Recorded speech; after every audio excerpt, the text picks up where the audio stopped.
real quick. He's selling those bolts at cost. I want to offset that. I have a gemstone worth 50 GP. What can I sell it for? What do you mean? I have in my inventory. I have 50 GP gemstone. So I'd like to Okay. trade to offset the cost of the bolts with the gemstone. So what would he give me for the gemstone? Oh, so you want to trade the gemstone for the bolts and Yes. he offers you he offers you um 20 gold pieces to offset the cost, or and make it more liquid, or he offers you um again. Go ahead and roll that persuasion check for me, please. At advantage, that's a 20. That'll do it. Um, you inquire about a particular set of tools for a particular set of skills. The man picks up on what you're saying and quickly produces a very finely made silvered set of tools and says, "I'll let these go for about for the rest of the cost of that gemstone." How's that sound? Fair enough trade, mate. I push the gemstone across the counter to him. He Scoop the bolts and the tools up in my arms.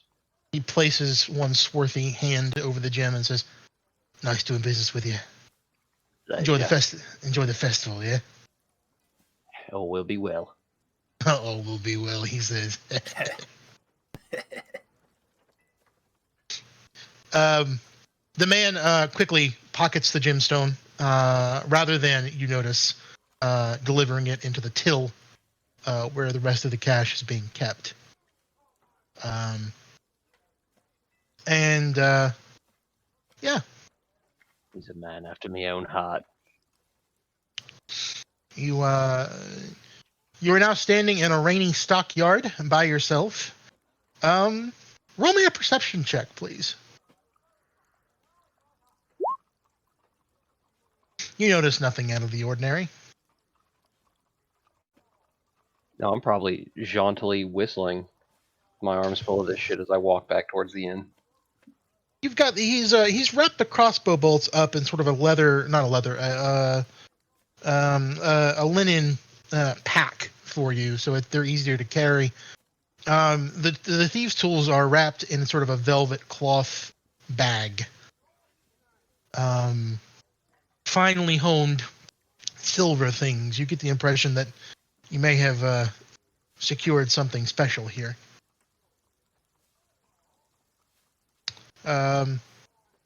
There's some people starting to fill the streets as you pass by. There are banners being dropped from banisters and balconies, bearing faded suns, and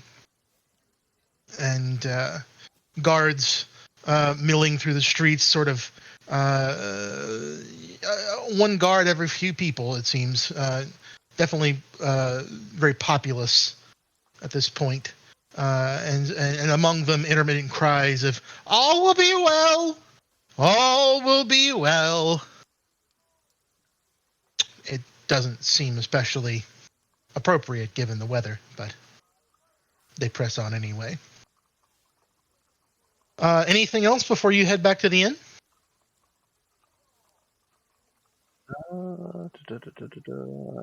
Is there an apothecary? That would have been back in the stockyard. You can sort of remember that you needed something else from there and whirl on one foot and head that way. Can you show us the map? Yeah, let's bring us over to the Valaki's map. The stockyard's over by Animal Trainer Carnival dude. Yes. Okay. Yes, please. Apothecary. All right. It's not an apothecary proper so much as it is a stall of where someone has set up stuff they've made elsewhere. But there is a stall presided over by an old elderly woman who stares out at you from these thick glasses perched perilously on the end of her nose from behind the stall. She doesn't say anything as you approach, And it's not until you've been there for a few seconds before she finally speaks up. What can I get you? Healing potions, please. I just need standard, basic healing potions. Huh? Yeah, healing potions. Yes, love. Healing potions. I can hear you fine. Oh, I'm sorry. Couldn't see me fine. I had that too. My apologies. All will be well. Don't blather that at me. Bloody charlatans. She gets up from a chair as what she's been sitting behind the stall and totters over to a one end of the counter where nestled in some cotton in a basket are several bottles of red liquid. She says, I got these. Got them in this morning. You can buy one for 50 gold pieces, or I'll let you have two for 75. Bloody hell. Right. How many have you got there total? I've got about 6. Yeah, 6. She counts out 6 resting in the cotton. They're bloody hard to make, you know. Oh, no doubt, my love, no doubt. Not much with the tonics and toxins myself. Lying. But I do, love, have this. I'd like to pull my jacket open, one side of it, and pull out a small leather pouch containing 15 small vials of pure water. And I would like to try my best to convince her that I've got these, mate. Pure, untouched, holy water. Close. I hear you've got a problem with a certain Dark Lord.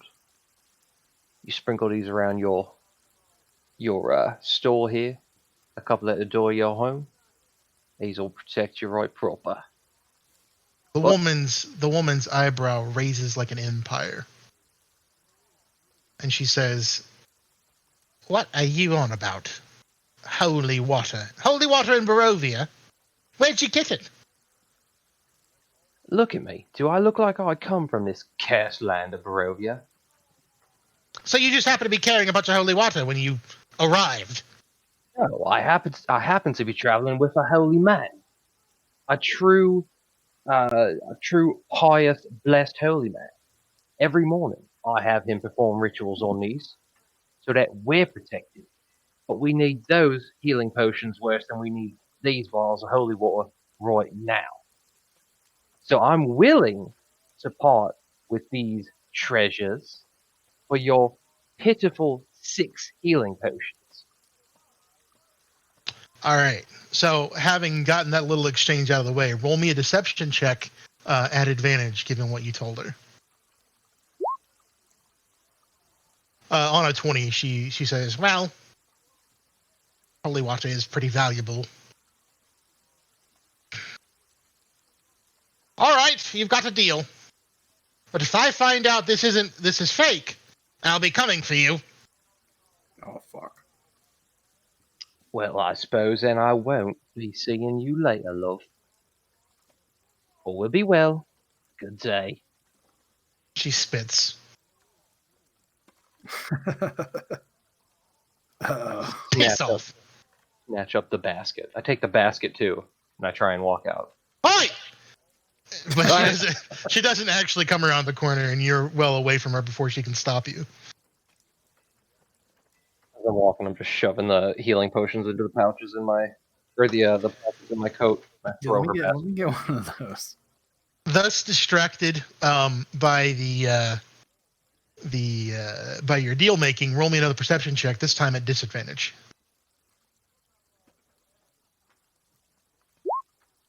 Okay. Yep. Still notice nothing out of the ordinary. Oh, okay, I thought you said deception again. Got it. Nope. Perception. Yes, okay. So 6. When I get back to the inn, I will pass out one to everybody and keep. What do we got here? 4. Yeah, we ain't got no. These are 1d4 plus 4. 2d4 plus 2.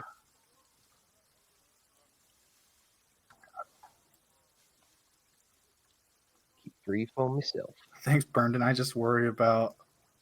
Well, like I guess Koo would ask you, like, were those really holy water? Were you with me? I was getting up before everybody else and going. Oh, okay. Got it. Yeah, Koo don't know. Boys, I figured bring... we all there, but I understand. No, but honestly, no. I just gave her some straight up water.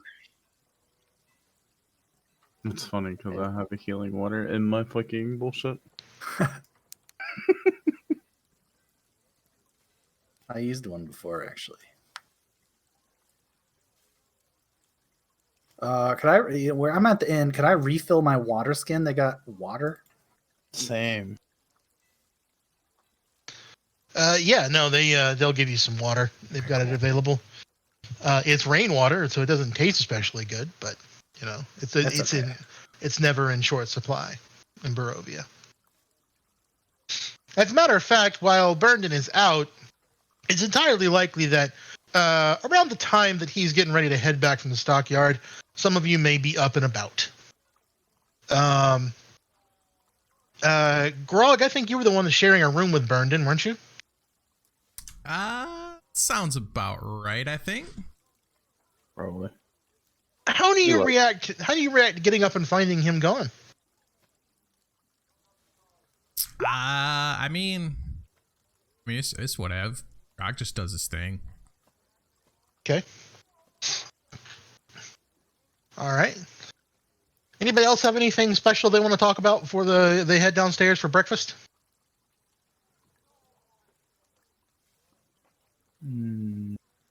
I mean, so we could talk a bit about what to do next.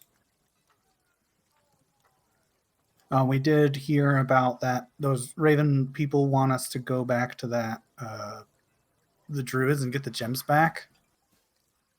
But we also have some other cards we haven't investigated yet, or we don't really have any leads on, I guess.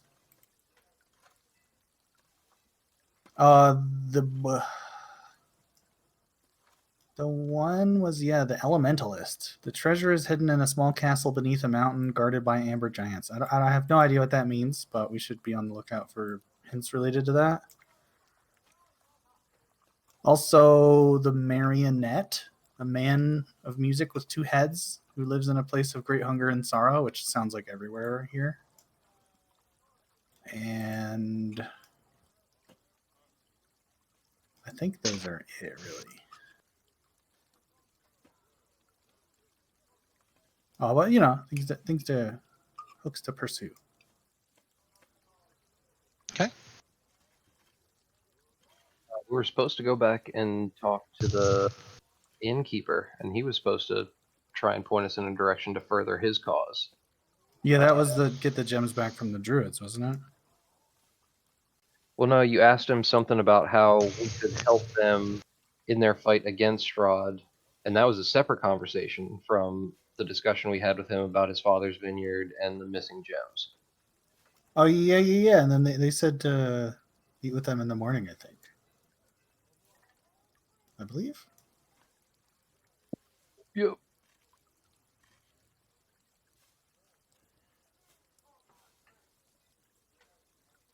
So I'm going to burst indoor. Okay.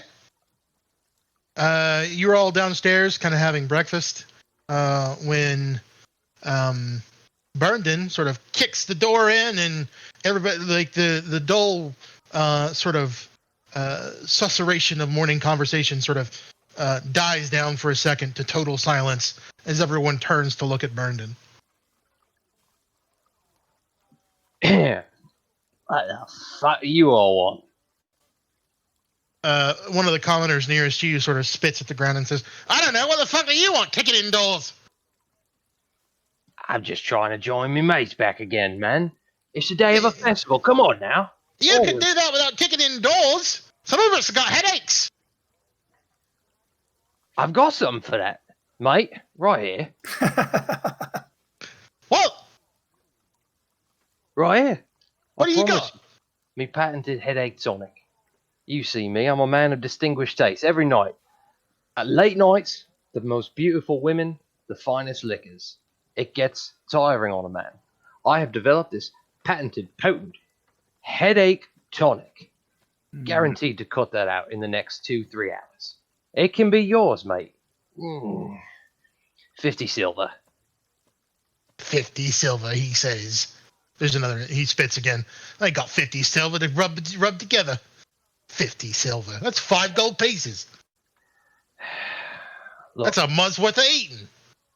look, I didn't mean to disturb your breakfast. I sincerely apologize. For you, a friends and family discount. I could let it go for 20 silver. 49 silvers. Is there a slider I can use? No. We're only a persuasion check.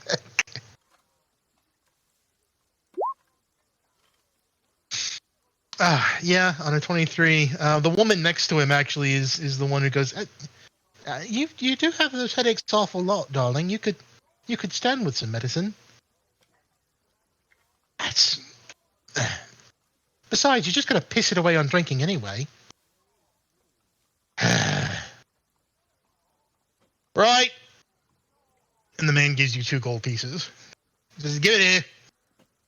I appreciate that. I walk over to the table, take the money out of his hand, and put the small pouch on the table. It's just a small pouch of powders, just random herbs that I found and ground up over the course of however long, because I don't have an herbalist kit or whatever. And once I put the pouch on the table and I grab the money out of his hand, I lean in close and I say, if you ever have problems with the little missus and taking care of her, you can find me in a room upstairs. I'll get you fixed up. And slap him on the shoulder, turn on one heel and walk off to my own table with the boys. He stares at you agog for a minute, and the woman says, what did he say? Nothing. Nothing? Why? Anyway, let's get back to breakfast. We've got work to do. And with that little exchange over, Brendan rejoins the party. Boys, fuck you been up to? Anybody get me a goddamn plate? Yeah, I got you breakfast, and I like show that I ordered a plate of seeds, and there's also a plate of seeds for you. It's like an assortment of various seeds. Only the finest for my friend. That's greatly appreciated, mate. Thank you so much. I got us something too, and this is when I hand out the potions. I've been a busy boy this morning. These seeds look delicious. I'm gonna have to save them for later. Maybe my appetite's not quite what I thought it was right now. Sure. And I pour the seeds into a bag. It doesn't take much to store them, given that they are seeds. That'll be great bait for me later. And you now have a bag of seeds. You definitely can talk me into stuff with a bag of seeds. Please add a bag of seeds in all caps to your inventory, please. It is done. Text adventure style. All right. So, Unwin, the barkeep, we'll go back to the inn map now.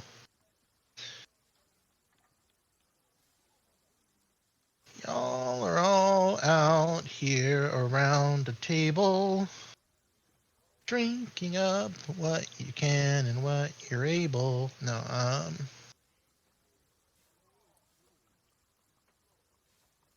it's impossible to like situate you all around the same table because of fucking squares.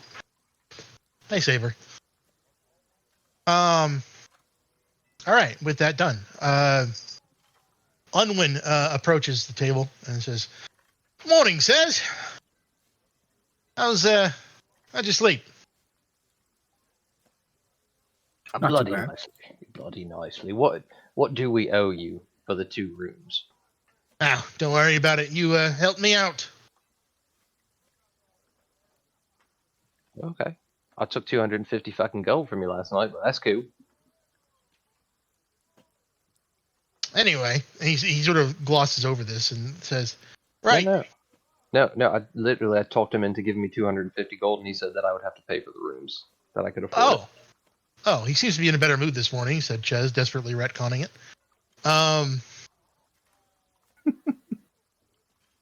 Yeah, cool, thanks.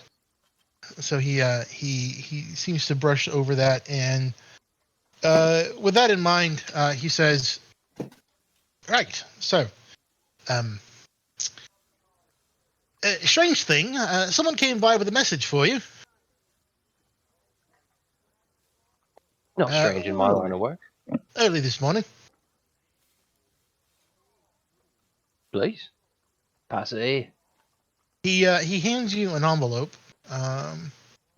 It's sort of it seems to be made of very fine paper, very sort of thick parchment.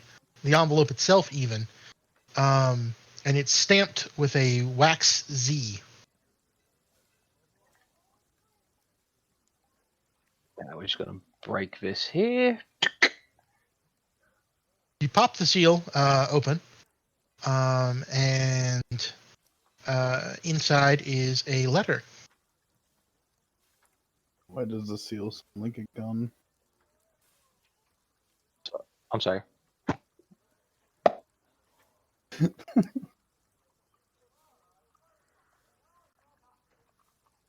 I read the letter. I read the letter out loud. Oh, My friends, know that it is I who have brought you to this land, my home, and know that I alone can release you from it. I bid you dine at my castle so that we can meet in civilized surroundings. Your passage here will be a safe one. I await your arrival. Your host, Strahd von Zerovich." I inspect the letter to make sure that it is. It seems very authentic, not some kind of forgery. Yes. In that case, I pocket the letter so that I may replicate his seal at any other time. Do you have a forgery kit? God damn right I have a forgery kit. Shit. All right. That's interesting.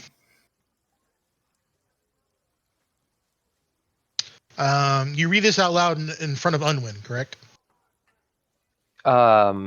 Yes. He goes kind of pale as he and that messenger was. Oh hell. The messenger. What do they look like? Vistani, a lad dressed in silks.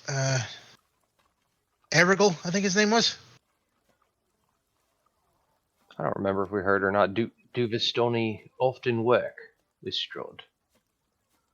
Yeah, they're famous for it. It's why they can come and go as they please. Well, mate, you should have had your suspicions from the get. Well, I mean, I get Vistani customers in here all the time. They're usually known pretty good. You know, he looks around. There's a commoner in one corner, sort of glancing over in interest at the conversation, but there doesn't seem to be anybody else paying attention. And so he leans in and says, "You don't think they heard the... It's not safe to talk here, I suppose.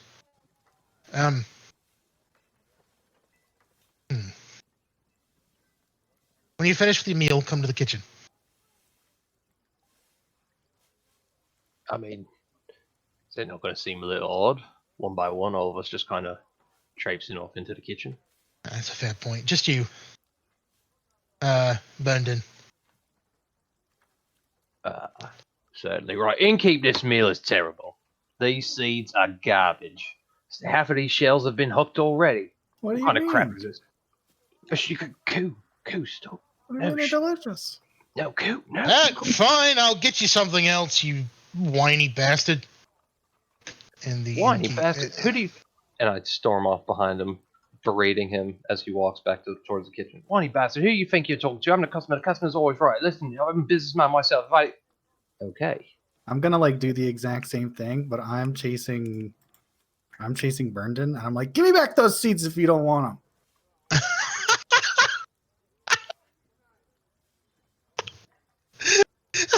I don't understand what's going on at all. You end up in the kitchen, at which point Unwin and Burndon have descended into hushed tones. Fuck is- Right. I don't think they know anything about the Order of the Feather, or else they'd have come down harder on us. But still, I don't like the fact that Strahd knew you were here. Strahd seems to be a man of great influence in this area. He's got to have his own spies. Certainly, though,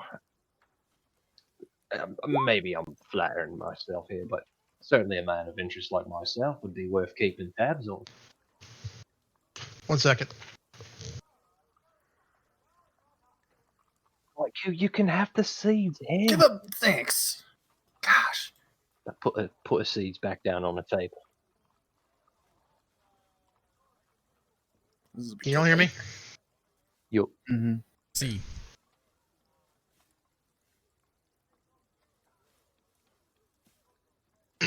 just take it slow, mate. Save your appetite for later. It's a festival.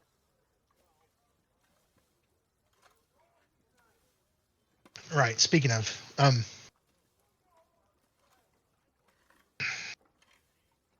there's another problem in town that I'd hope that perhaps you could help me solve. But it's a big one.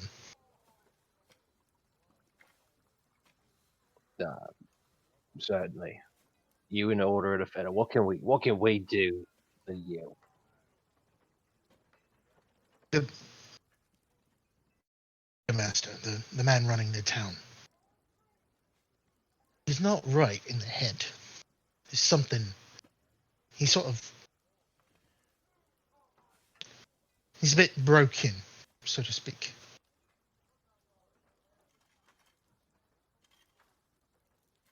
I'm sorry. Broken in the sense that He's convinced himself that that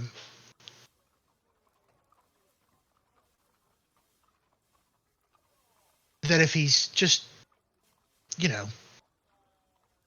cheerful about everything will be fine. He's the reason everyone's shouting all is well.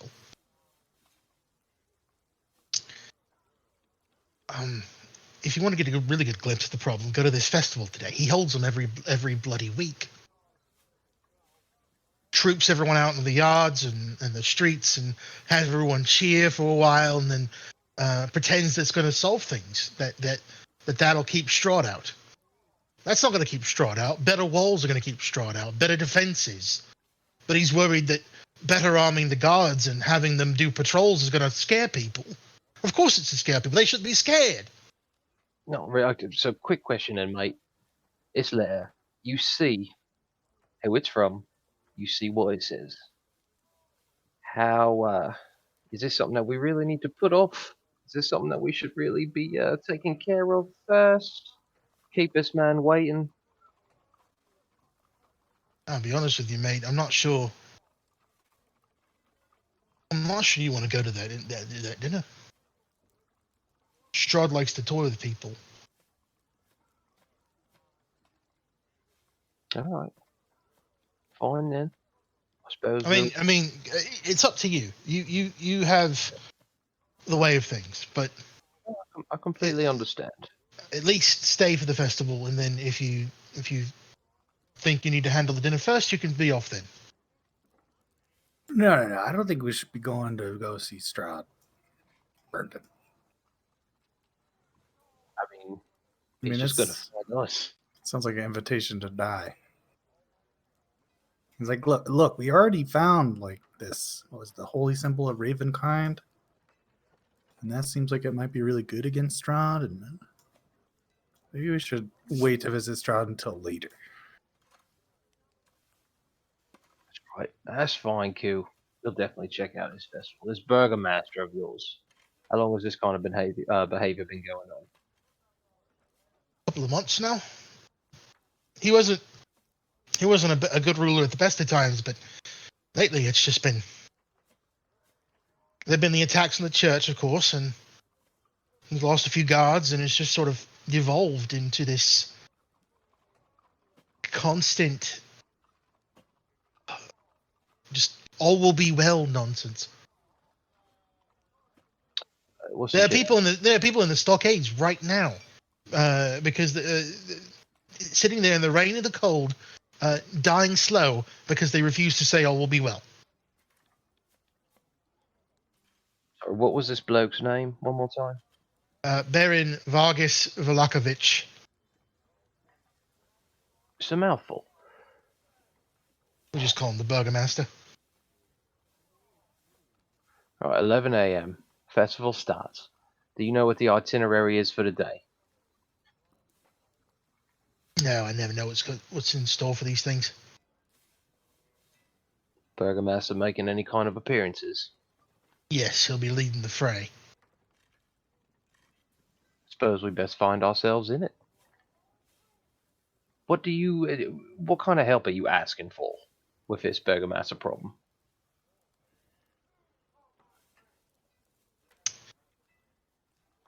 You lot have become known around town as capable sorts. People who have tangled with some of the worst the wilds have to offer. You staved off the wolf attack. You there's rumor going around that there was a bunch of vampires in that coffin shop. Bloody fucking lot of them.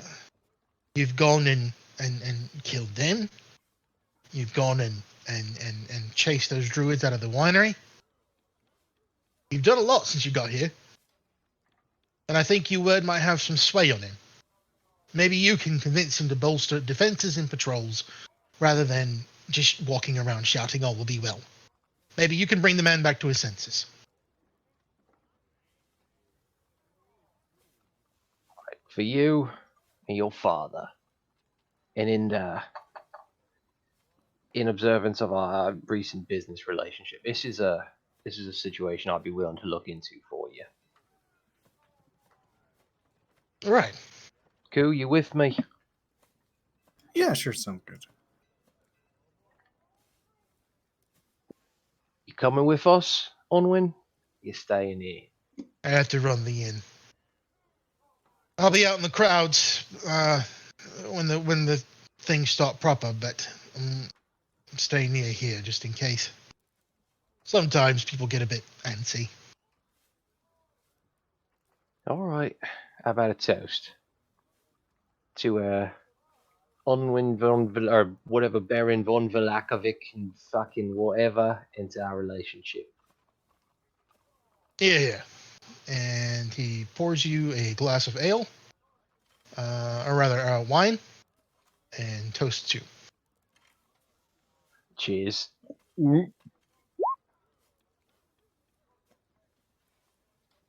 Slam it down on the slam it down on the table. Right in. Off we go. Right. We had just left the inn, and Phantom joined. Okay. Yeah. So, by this point in the morning, more people have filled the streets in preparation for this festival. There is no such cheer in the air as might normally precede a festival. The atmosphere is one more of dread than anticipation. Guards look morose as they continue to bellow, "All will be well! All will be well!" At anybody who happens to be listening. Anytime they say that, it's sort of murmured back to them in these sort of muted voices as people trudge on by carrying accoutrement for the festival. People As seem a to be bird sort of person, I'm very into this. people seem to be migrating roughly speaking, toward the town square, which I believe all of my stuff here.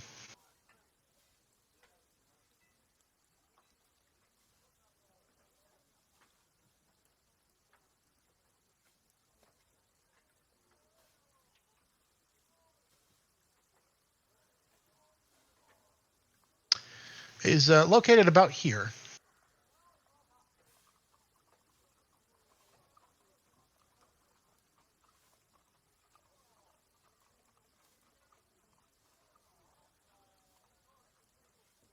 What?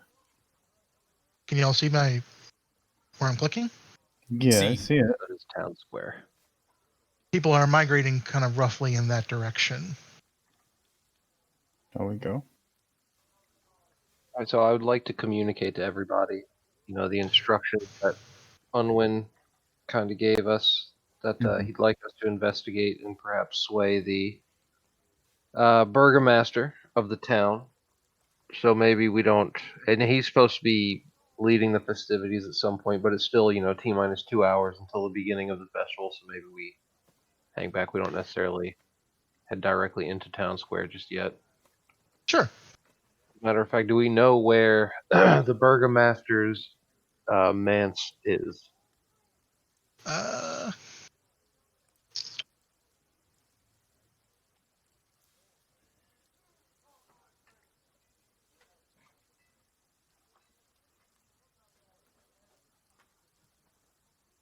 Roughly in this area is where you would have been told.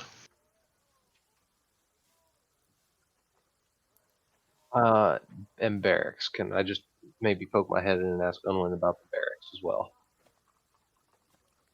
Yes.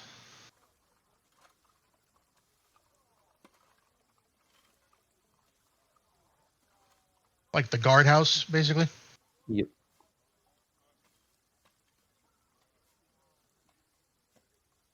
Guardhouse is roughly in this area. Okay. All right. So then we'll favor. I don't know if he'd come down the main street, this way, or if he'd roundabout down here. If he comes from the manse or the barracks, I think if it's okay with everyone, we'll favor this intersection here. Okay.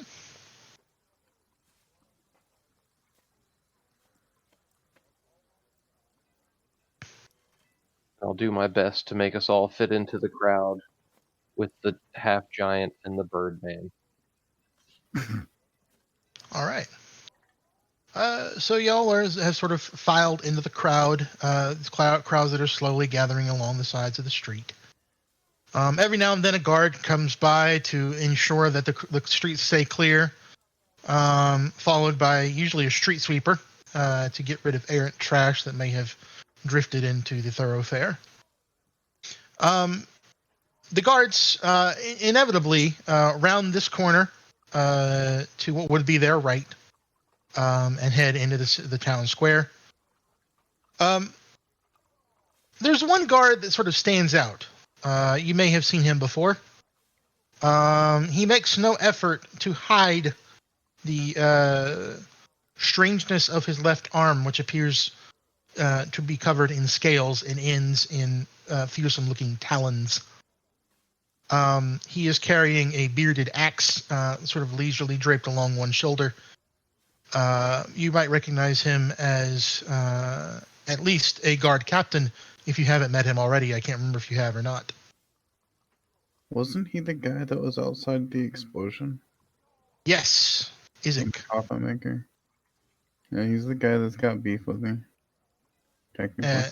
And thank you for that reminder, because he stops in his proceedings down the street to turn and regard the party gathered along the side of the road, and points at Augie and says, "You planning to cause any trouble?" No, I don't plan on causing any trouble. I'm just here to spread my word of Bahamut. And he hands him another pamphlet.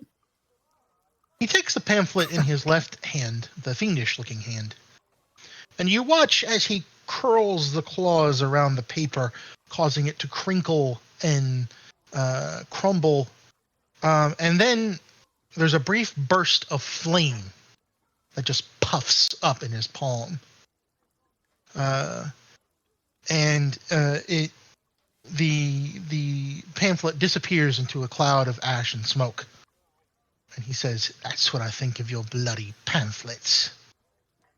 Keep it to yourself." Could have just not took one and been an asshole.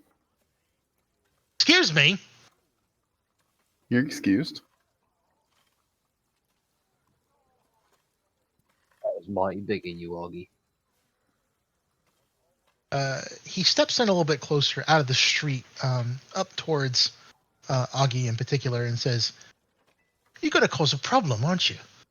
I can smell it on you." Sir, the only problem that we have is you being a fucking asshat and burning my pamphlet. You know who you're talking to. I don't Gov. give a fuck who I'm talking to. You're still being an asshat. I could have you thrown out of this city right now. This city's shit anyway. Nobody wants to take my pamphlet. And then you take my pamphlet and you fucking set it on fire like an asshole. You should just not took one. In response, he conjures another flame which hovers above his scaly palm and says, "Are we going to have a problem, mate?" I don't know, are we?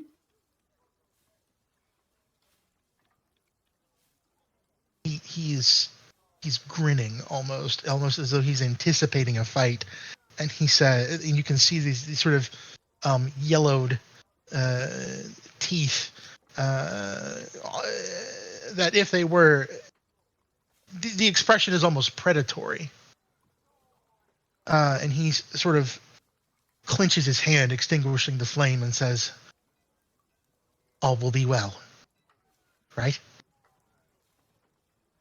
Squawk all well.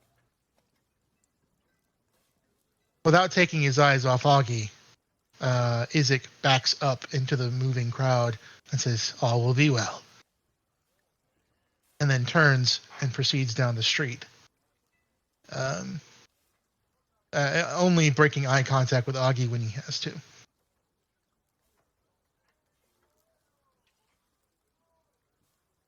That guy was not interested in Bahamut. Nope. He was not interested in Muhammad. He just wanted to fight. I don't fucking feel like it right now. It's 9 a.m. in the fucking morning. I just woke up. I just want to pass my way to Bahamut. There's a fucking celebration going on. What a fucking asshole. Squawk all well. Fuck that saying. It's kind of catchy. I don't know. All well be will. Yeah. Not quite, Grog.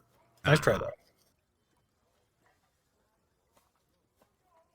I feel like there's more things to that line than just all will be well, too.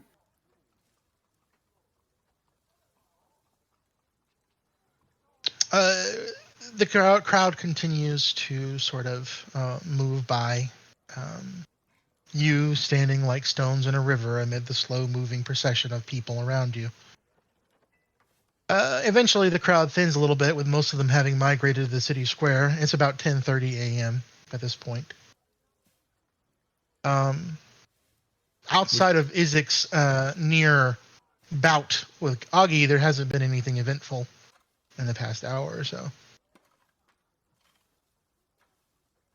I mean, the Burgomeister's got to go to the town square at some point, right? He's probably like leading the festival.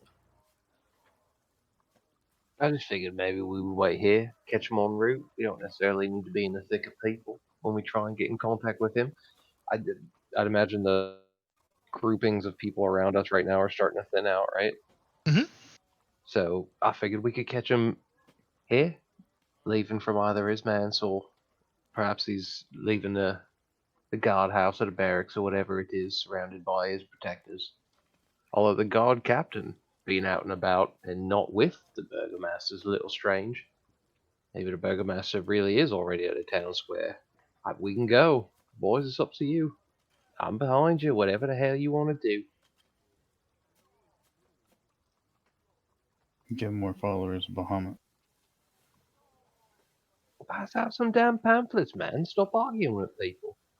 I'm not. He's an asshole. He started shit with me. No doubt, no, he's a fucking right prick. Ah, see? Get to papering. He passing out pimps. You begin handing out pamphlets of Bahamut to anybody that will take one.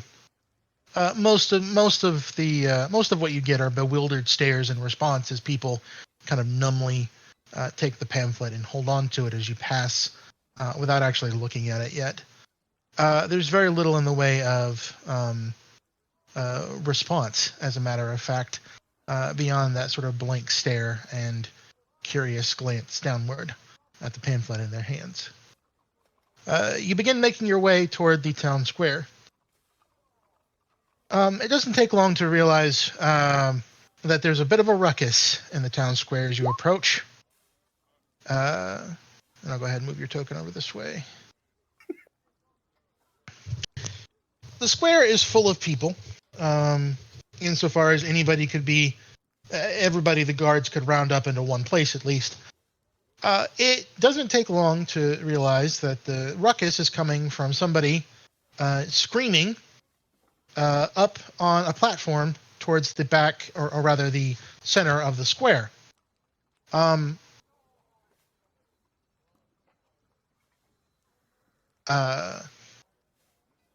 I'm sorry, at the north end of the square. The screaming is coming from the inside of a plastered donkey's head, attached to what appears to be a woman clutched in the stockades. It's sort of a muffled shout of pain, and even through the mask, you can hear the crack in her parched voice as she screams, "Water!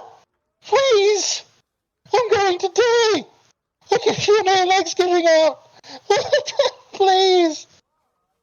The pleading cries eventually give way to a troubling cough and a hacking noise, followed by retching that would have been vomiting had there been anything left in her stomach to vomit.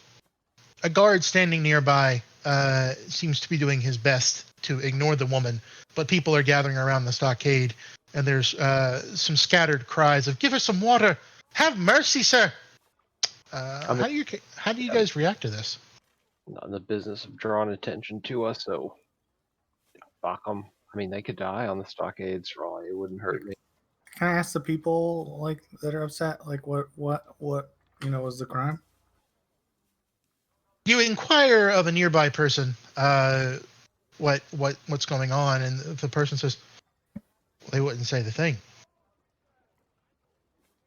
Thing? All will be well. They wouldn't say it. They said everything wouldn't be well.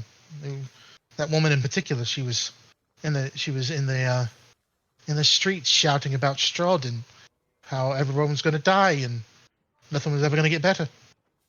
So the Burgomaster locked her up. Said she was crazy. What? And they plan to kill her? Yep. Well, they can come down out of the stocks as soon as they say all will be well, but a lot of them are being rather stubborn about it.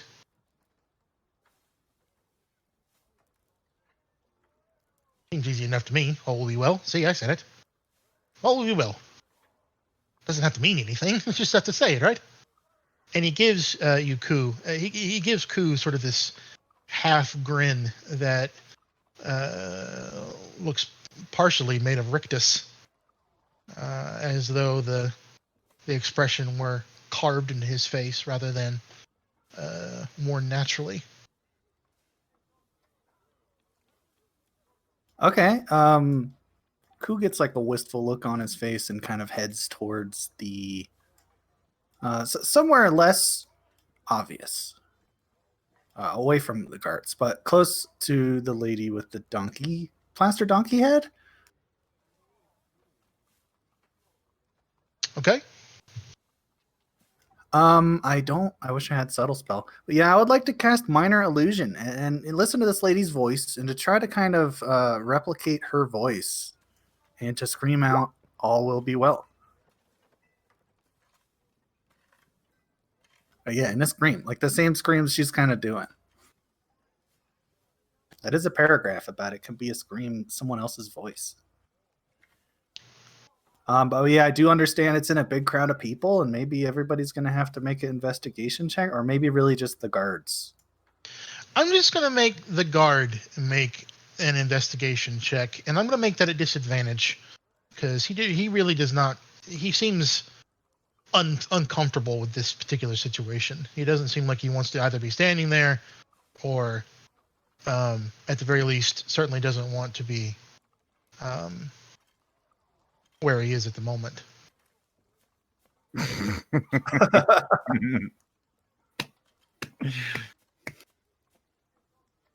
Hold on, let me count out 87 d20s.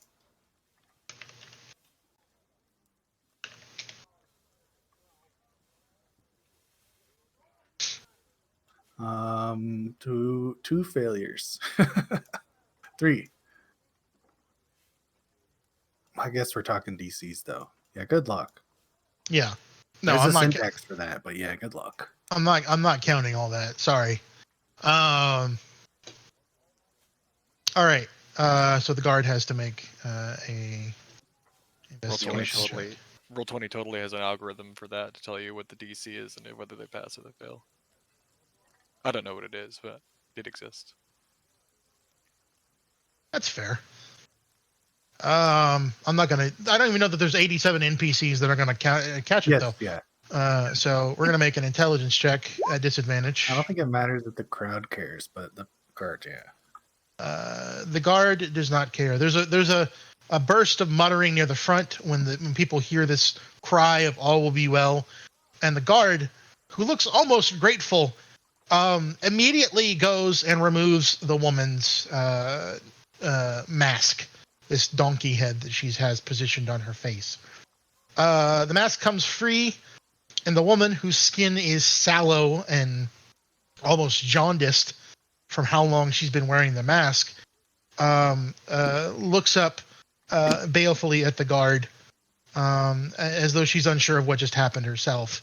The guard quickly produces his water skin and gives her some water, which she drinks gratefully. Well, she starts to drink it, vomits, and then drinks again. Tries to keep it down this time, and eventually he sort of undoes the stocks and leads her away. I'm just gonna like disappear back into the crowd and like show back up with the group. Okay. You're right fucking saint, aren't you? Fucking you. Yeah, I will. Feed him a third of the seeds from the bag. No, I got the seeds now.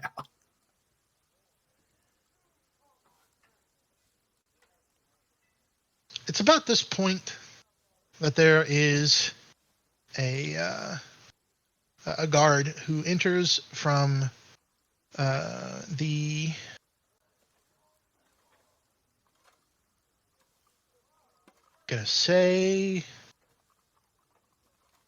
southern edge of the town square. Make way! Make way! The festival of the blazing sun commences! People begin to shuffle out of the way, and eventually clear a path for the people coming, for the parade coming through. Under threatening skies, a parade of unhappy children dressed as flowers trudges through the muddy streets, leading the way for a group of sorry-looking men and women carrying a 10-foot diameter wicker ball.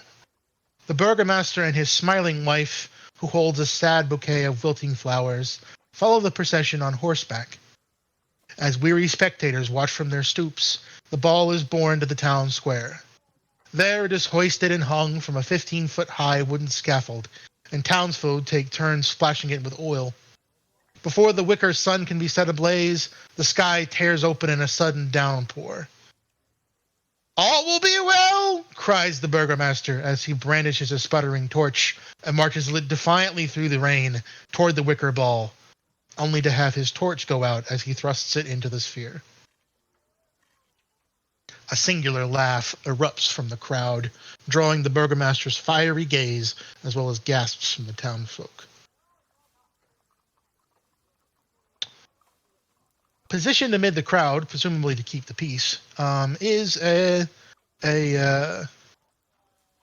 young man with red hair, curly red hair, peeking out from under his helmet. He looks fairly new to the town militia. He's not carrying himself with the confidence or sullen spite of a more experienced guard. In fact, he looks like he might have joined yesterday, given the youthful color of his cheeks and the barking outburst of laughter that erupted from his mouth before he could stop himself. Other guards standing around him look aghast as the burgomaster points and says, "Get that man up here immediately."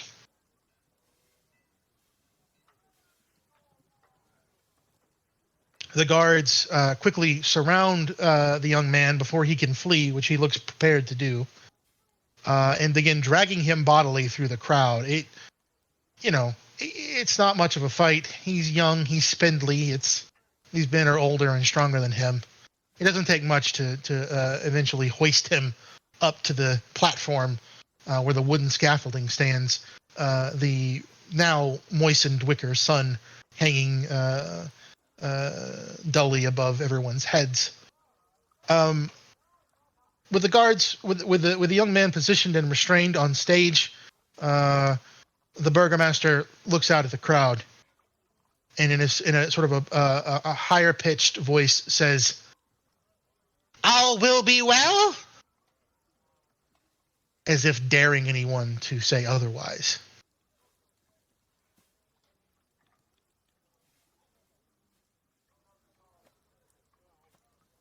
Any response? Top 10 times you wish you were there. No, I don't want to draw attention to us. We're supposed to be having a conversation with this man. We certainly don't want to get on his bad side.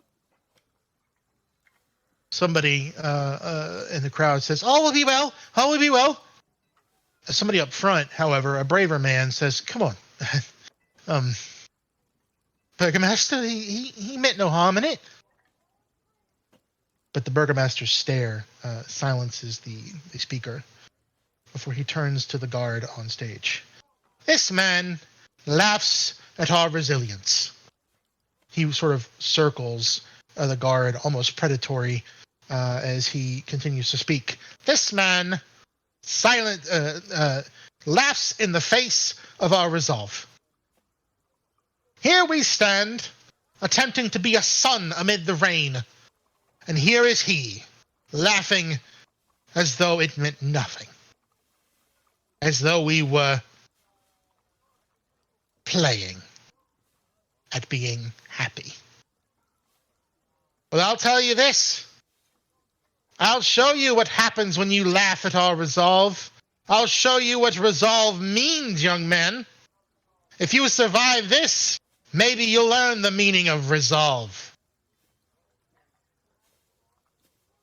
You all are to stay and celebrate. I want to hear a chorus of all will be well, as I bring this young man back to my mansion for education. No stockades for you, friend. You'll be dragged behind the horse. Lash him up." And the guards begin dragging the now terrified young man toward the burgomaster's horse on the other side of the scaffolding. It doesn't take them long to begin tying him to a harness that will drag out behind the horse as it rides. Soon he's situated, tied hands and feet so that he can't move independently of the lash around his waist. As the burgomaster climbs astride, with some trouble, it must be noted, the massive draft horse in which he rode in on. People begin to part, some of them with looks of shame on their face. The guards look away as the burgomaster begins to sort of trot at first, dragging the terrified, screaming young man behind him as the young man says, "Please, please, no, I didn't mean it. All will be well. All will be well." "Yes," says the burgomaster from his horse. "Yes, it will be." And with that, he gives a kick to his horse's sides. The horse breaks into a gallop. The young man, admittedly, isn't dead by the time the burgomaster reaches the other end of the town square. The horse hasn't picked up speed yet. It isn't until he's around the corner that the young man's screams stop echoing off the walls and alleyways of the city. Yeah, see, lads, this is a break we needed. We just follow him. We lose him, we'll follow the screams. Eventually, we'll find ourselves at the Burgomaster's mansion. We'll sit down. We'll have a nice chat with this gentleman.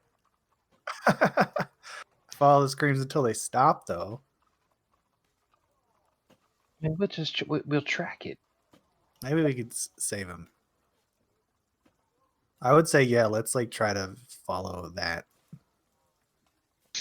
You quickly break away from the gathered crowd, most of whom have gone silent in the face of what just happened. And you begin making your way after the burgomaster, who exited via the south exit the same way he came in. Meanwhile, behind you, one of the guards sort of numbly lights a torch and thrusts it into the wicker sun, which finally sets aflame for a few moments before the rain puts it out again. You begin curling around the southern edge of town, following after the trail dragged by the young man in the muddy streets. You eventually find his broken and his broken and lifeless body discarded outside of a large mansion.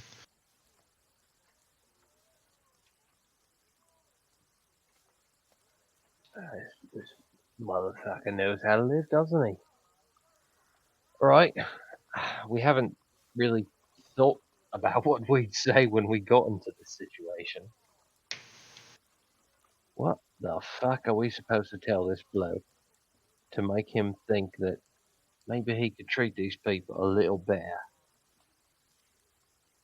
It's a good point. Maybe blackmail? Like, what? What? I don't know. Maybe so. Yeah, maybe we we try to dig through his letters or something and see if he's got something going on. And I'm not sure, Ray. This is a tricky situation for sure. I didn't quite think this through. May- Now, what? One moment, please. Maybe smashing is involved. Well, I No. don't think we can just beat up the mayor, right? Like that's probably not going to go good for us. I didn't say beat up the mayor.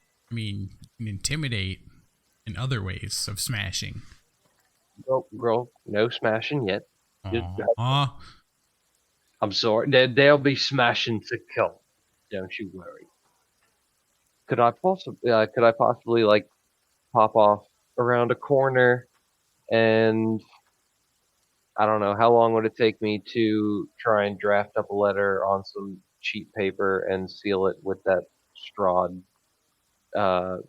seal, an imitation of that seal? That's going to require some wax, which means you'd have to go back to the stockyard unless you already had some. Do you have any not snake oils in your snake oils? Like maybe you could sell him I don't know, potion of vitality, but it really puts him to sleep or something. Well, I don't, but that's a good goddamn idea. I jot that down in the journal. But no, aside from that, all I've got here is the good stuff for us and the shite stuff for the rest of them. Shit. I mean, it's just wax, right? I do have. Hold on. I got oil. I have 5 Does anybody have candles. soap? I have candles. They could be red candles. That's a good one. I have candles as well. Soap. What is this soap you mention? Grog is intrigued by this soap. I don't have any grog. I'm sorry, but it'll make you less stinky. Ah. Is grog stinky? I don't know. I'm assuming. I mean, he's not the worst, but he's definitely not the best. Like maybe Goliaths don't even sweat; they like pant. I seriously doubt that. But okay.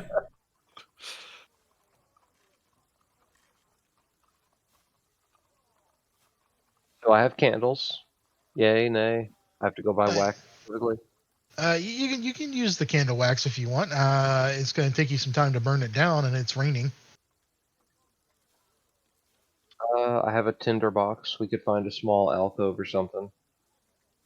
Sure. Okay, all right. So I'm gonna draft up a letter. Mm-hmm.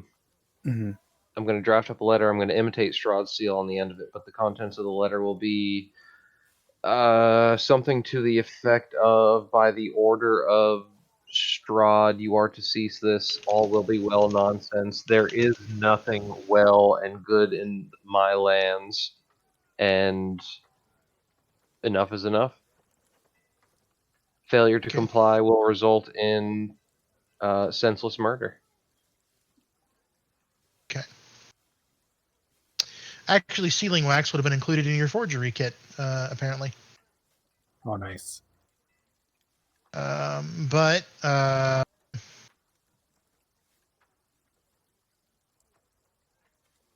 Is there a tools check or something? there is a tools check. That's going to be an intelligence check plus your proficiency, since you have for a forgery kit. My character sheet says it is a +5. So go ahead and roll it with advantage since you copied the stamp. That's a good one, but I'm not sure if this'll. This probably won't please the bartender Unwin, but it will solve the situation. With Maybe. advantage. With advantage.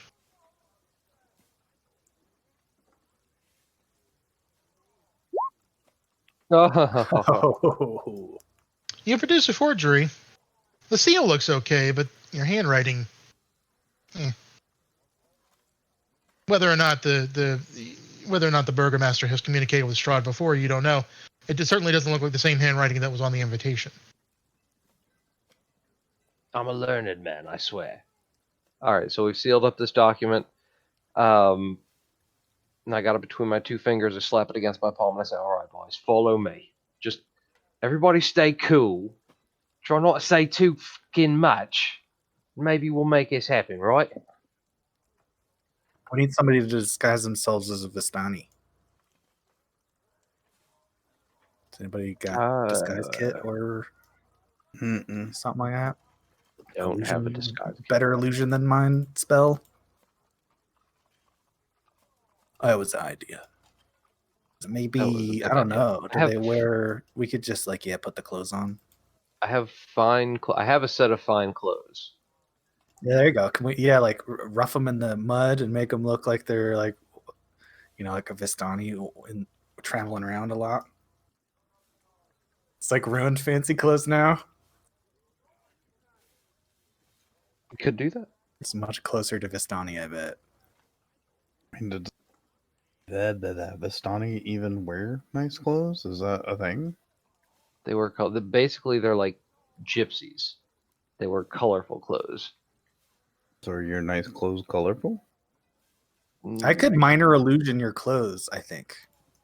Hell, minor illusion, my ruddy shitty But clothes. yeah, I don't think like yourself. So yeah, that sounds good. Can I minor illusion to make him look more Vistani-ish, like clothing wise? It only lasts. It's only 30 feet though, so I gotta be around.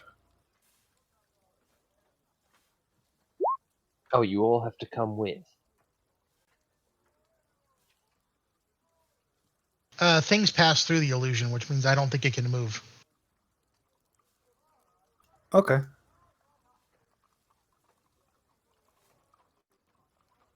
Okay, Oh. fuck it. Then, we can just go like this. I don't need to strap on the fine clothes for this. They're like tied to a different identity and stuff that comes with my background. So we can just march up to the front door with this document with a convincing Strahd seal. At the very least, it will convince the guards, and we can get in the building. Oh, is that the plan? We're infiltrating. They might just take the letter. Is what I'm thinking. We can convince them that they do not deserve to touch the letter. We will deliver Strahd's word. That sounds like a good idea, I guess. But they're probably gonna recognize us. The guard. But it's worth the go. It's worth the try. After you. Is everybody cool? Anybody got a better idea? Not Yeah, I'm cool. I'm cool. That's my name. Oh, is there a map for this for real? Oh. It's kind of bottom rightish.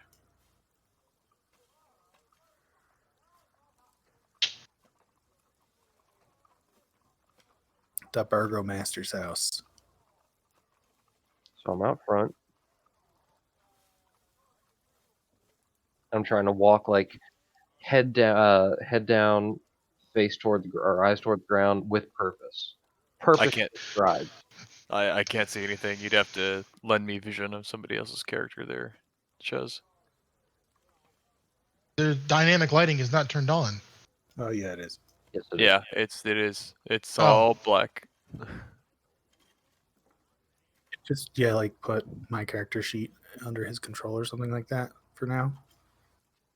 I don't know how long it's been since you played a Roll20, but they changed how dynamic lighting and everything works. Hang Like on. a I couple weeks will. ago. Yeah, it was like the lighting Uh, refactor round 2. Yeah, Sure. they overhauled like the entire thing. It screwed over one of my DM's like maps, like every single map that they had in every single game. I got you, but if you'll check the roll dice channel.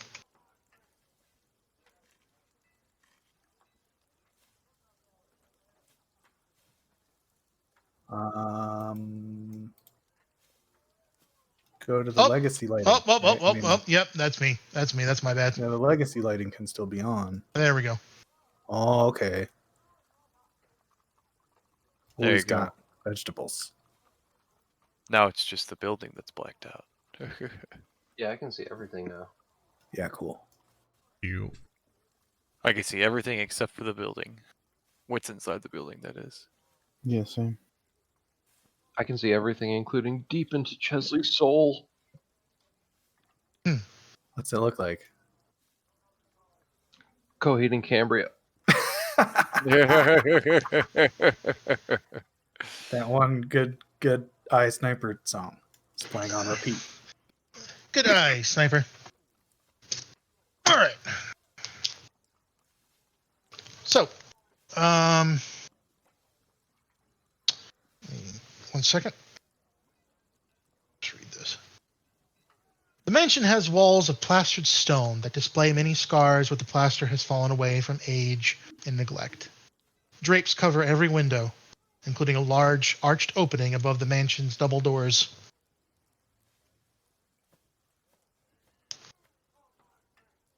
Is there nobody out front? There is nobody out front at the moment. Oh, Just- are there any signs of the wagon and the guy being dragged? Like, did that go around the back or something? The guy being dragged, his body's in the street. Oh, okay, he's dead. Yeah, he's dead. Please try not to peck out his eyes until we're Well, done. he was no. Got to leave him a few days. It's All right. So we're just gonna walk up and knock on the door. Yep. You knock on the double entrance doors, and let's see.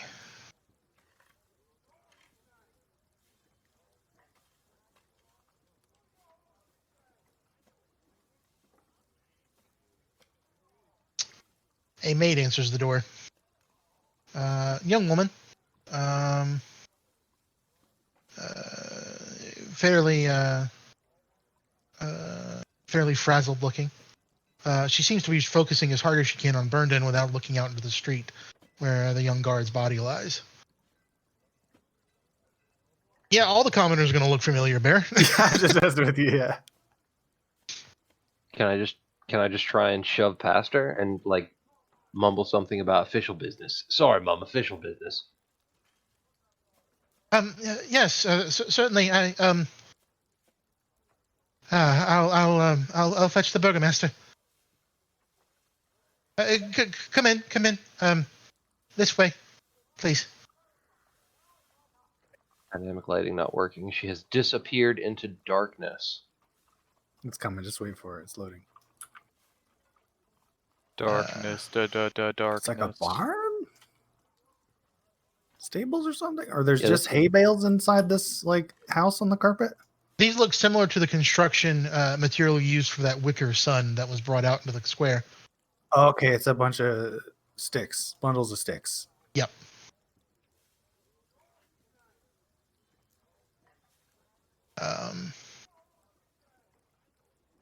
She opens this door and leads you into a den. Nice. Just come in, please. Please.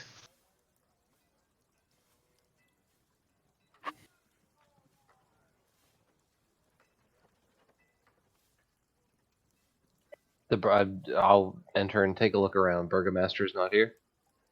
No, he's not here yet. She says, I'll go fetch him. Just stay where you are, please. Thank you, Mum. You've been most helpful. I'm gonna collapse into this sweet ass like leather recliner or leather chair with like an ottoman out front of it.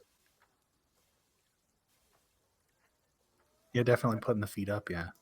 Also, there's a bear's head on the wall. Is it a bear's head or is it a boar's head? Are you playing as an Eric Krokro or a Kenku? Eric Okra. Oh, okay.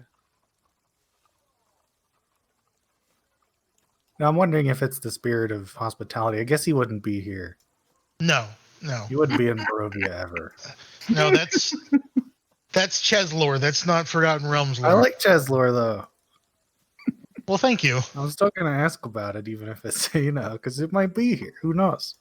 That is a padded chairs and couches line the walls of this cozy, carpeted den. The room reeks of pipe smoke, and mounted on the east wall is the head of an angry-looking brown bear. The burgomaster enters the room and takes a seat, flanked by Isaac, who grins at Augie as he walks into the room. Bloody fuck.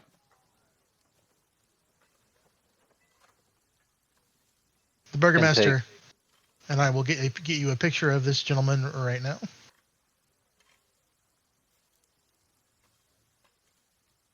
So who came in the room? These two dudes? The guy that doesn't like me that I had the complications in the street.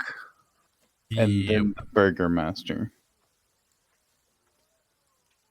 Yeah, does the burgomaster just like immediately take post up in that whatever it was green armchair up there in the He upright? does.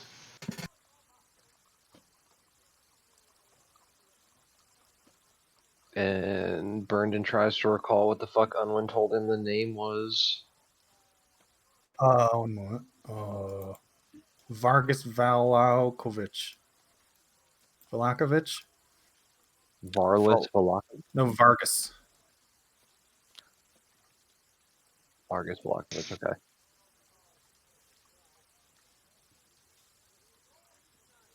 Oh, they got poppers. The man on the right is the Baron.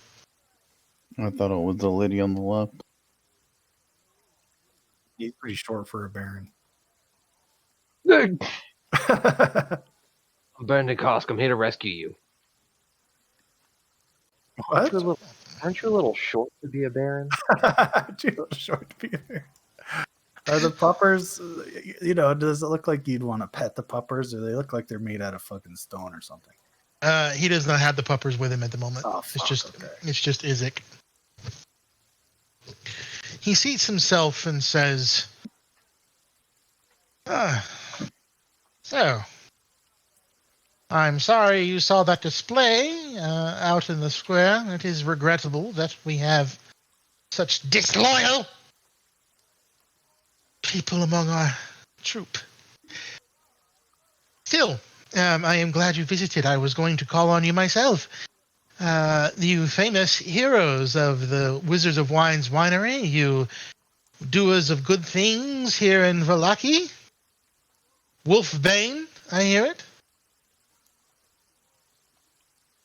I see our reputation precedes us. It does indeed. Thank you for welcoming us into your home, Baron Velokovich. Yes, well, We're here on happier business, but... And at this point, I'd throw my 2 feet off to either side of the chair and stand up and produce the letter that I forged in a dark alleyway outside of his house.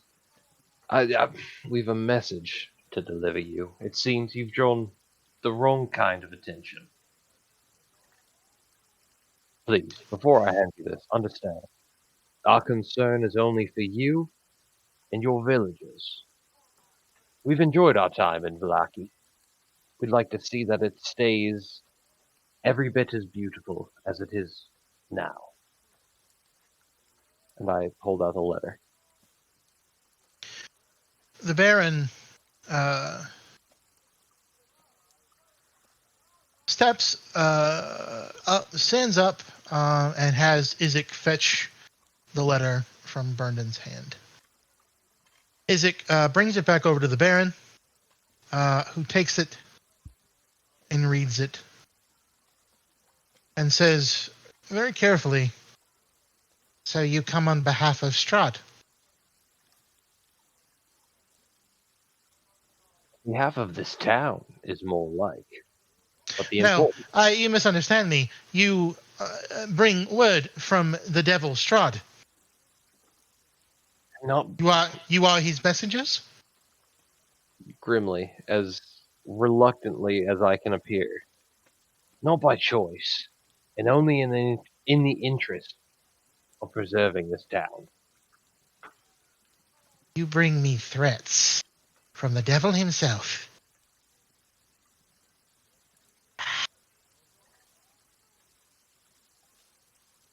He seems... the smile on his face is the same sort of smile you wear when you are trying to bite back fury. The man, small as he is shaking with rage as he crumples the letter in his hand and says, "Spies. Spies from the devil Strahd." I'd like to stop him for a second. Not spies. Not spies. Only doing this in the interest of preserving our own skins. You bear a message. Your skins are not worth this town! I humbly apologize, Baron. Didn't mean to upset you. Could only do what we could do. You could understand the position we were in. What does the letter even say that could upset you so? Doesn't matter what it says. It's from Strahd. I would like to recoil, trying to imitate the disgust or the fear that most other Barovians experience when they hear the name. How could you say that? It bears his seal. You imbecile. How could you say the name, you ruddy twat? I mean, how could you say the name? name, he says, as though the name itself does not dominate every waking thought, every moment of my... You will leave this place. You will leave this city, or I will bear you in chains to the depths of the jailhouse. I will have you in the stockades until you starve and choke on your own bile. Bear us in chains for what? Thinking of our own livelihoods, thinking of our own existence. All we did was deliver a message, mate. You've seen the work we've done in this place. We cleared Wizards of Wine Winery. If anything, you think wasting our talents is worth throwing me in a stockade? Roll me a persuasion check at disadvantage.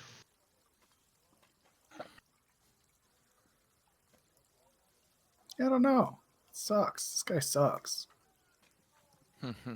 15. That's pretty good. He stares at you a moment and then relents a little. He's still shaking with rage, or not? He's not shaking anymore, but he's still obviously furious. And he says, "How did you come by this letter?" Passed to us by some Vistoni scum in the crowd during the celebration. They knew you'd be coming to see me.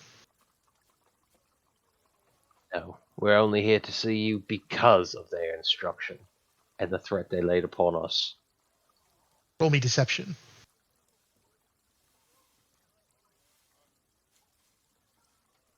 There was no advantage or disadvantage, so we're taking the number on the left. He sighs and sinks back into his chair and says,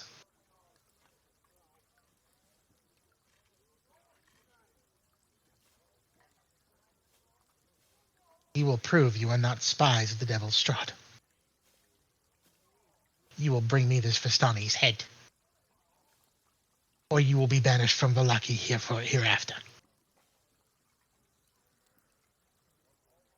I mean, how dense have the crowds in this town been so far? Is that even like a feasible request?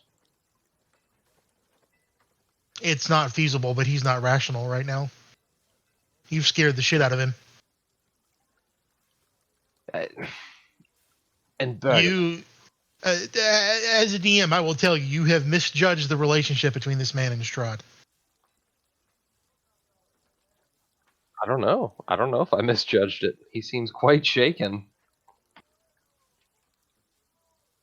Maybe not as scared as I thought he would have been, but he understands the gravity of the threat. Does he not? Am I mistaken there? I may have misunderstood what you were going for, actually. He does not seem to be as intimidated as you might have thought, but he seems furious that you would have brought him communications from Strahd. Strahd's presence seems to, or the mention of Strahd seems to send him into a fury. Oh no, yeah, then no, totally misjudged. Into a fury. He is livid. What He's convinced that you are spies, basically. What a fucking idiot. Okay. Um. Now, how in the fuck do you expect us to find some random Vistani scum that's probably disappeared 3 miles out of city walls by now? Burgomaster, be reasonable. Understand, we're not here at the request of Strahd. He raises a shaking finger. You will prove it. We'll do something to prove it. Mate, you're gonna have to come up with something a little more reasonable than the head of a Vistani that's since disappeared into the surrounding mists. Their camp down by the pool, the Sarah pool. Drive them away.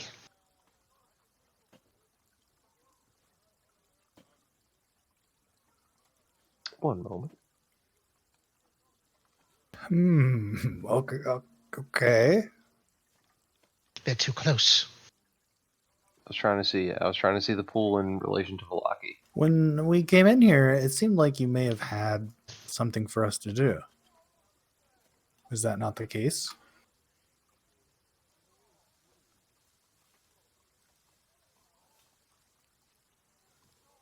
Perhaps we could I think he's prove asking. our good intentions. Yeah, he's asking you, Chess. I had a task in mind, but now I'm not so sure I can trust you with it.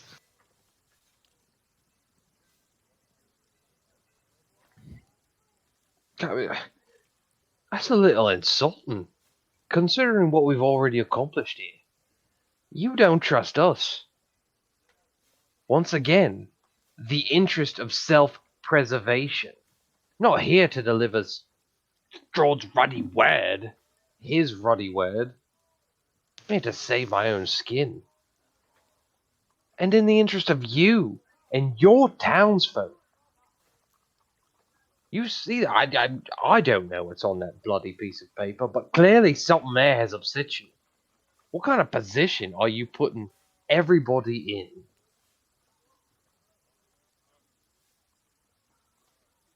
Rolling another persuasion check.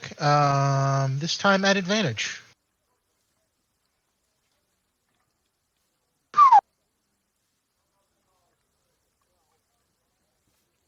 He sighs and puts trembling fingers to his temples.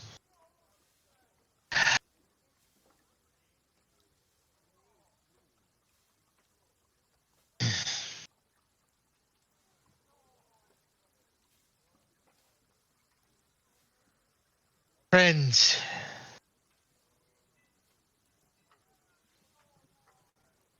the well-being of this town weighs heavy on my shoulders. The threat of the Devil's Strahd infiltrating this city looms over every morning. You'll pardon me if I am overcautious.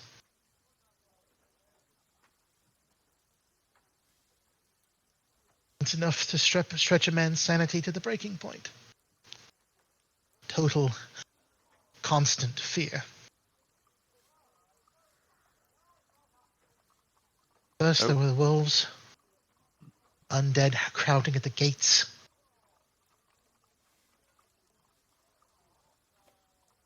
But I hear talk of heroes driving the wolves back, driving away Strahd worshippers at a winery, so crucial to my town's happiness. You are right in that you have done things for this city that many would balk at. I myself will see to it that no Vistani are allowed entry in the Velaki for some time. In the meantime, you are welcome here, and I apologize for my temper. I would ask you to help me in making my wayward flock see the right of it. The morale buckles, and when their belief falters, when their resolve falters, we shall all falter. They must see that for all to be well, they must believe that all will be well. You are heroes here. Certainly, you can share this message of mine. You can make them see that all will be well.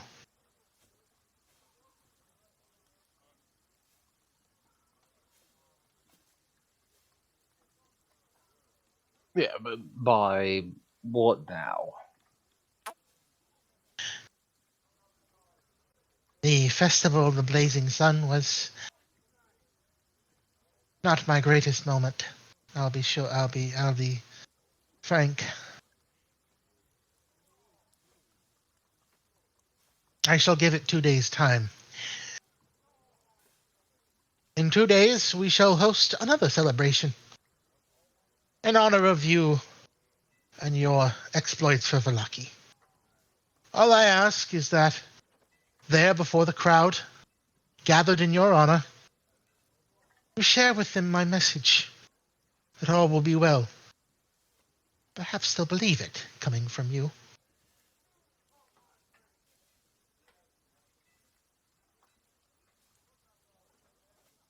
So you want us to get in front of a crowd and propagate your message? Certainly. I've got an expert here. Augie?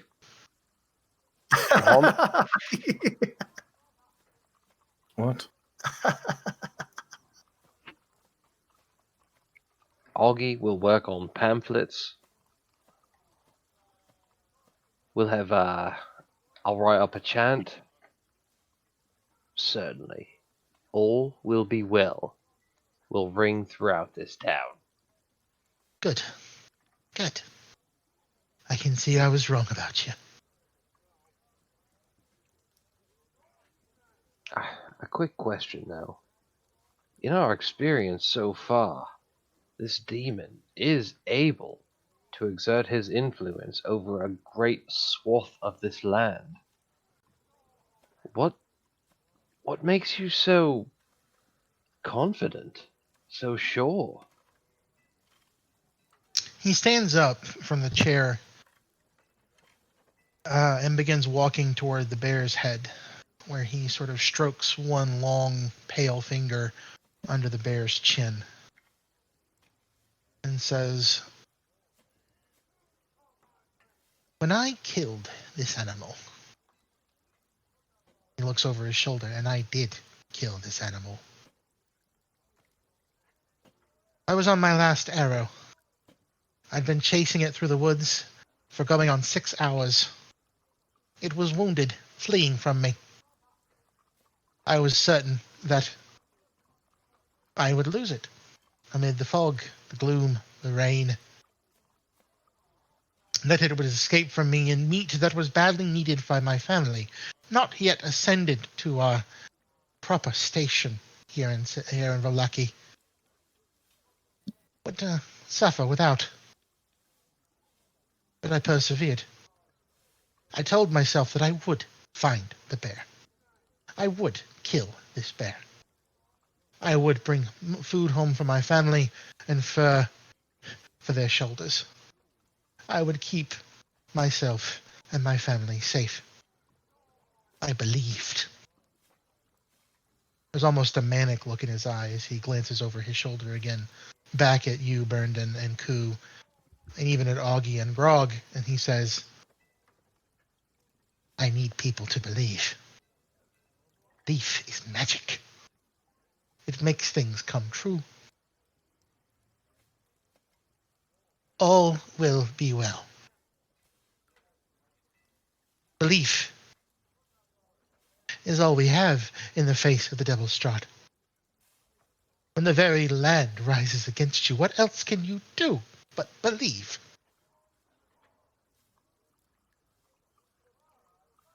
All I am asking," he turns to face you, hands steepled in front of him, "all I am asking is that you believe with me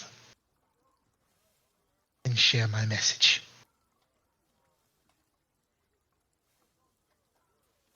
Vernon tries to recall all that the innkeeper wanted. All he wanted, Unwin wanted, was reinforced like patrols or something. That was the start. Unwin wanted reinforced patrols and um uh and more patrols outside the gates. Better armed guards and more patrols outside the gates.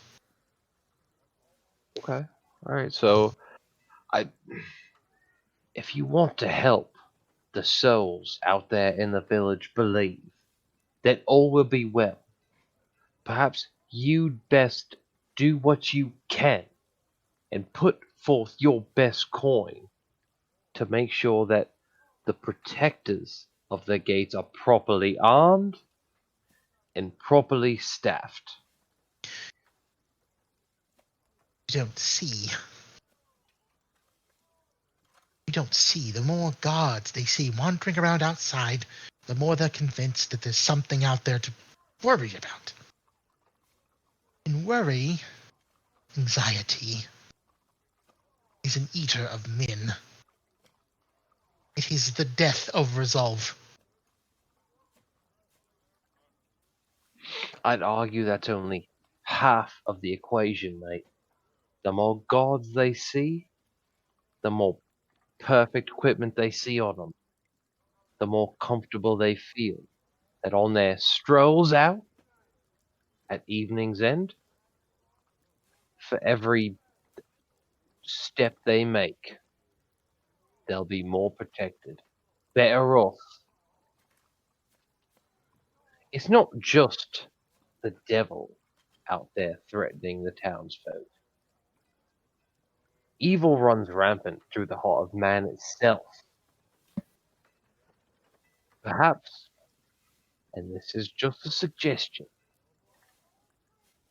perhaps double duty on your guardsmen and you shilling out for a new round of equipment would do a great deal towards affirming for the people that all is well.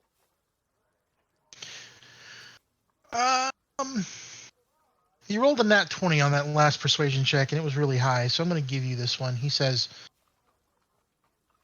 right. Perhaps you are correct.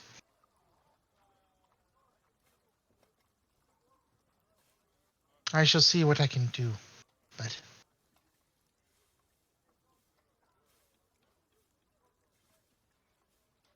I don't claim to be an expert. I just know what I know. well, And two things about me that you need to understand. I drink and I know things.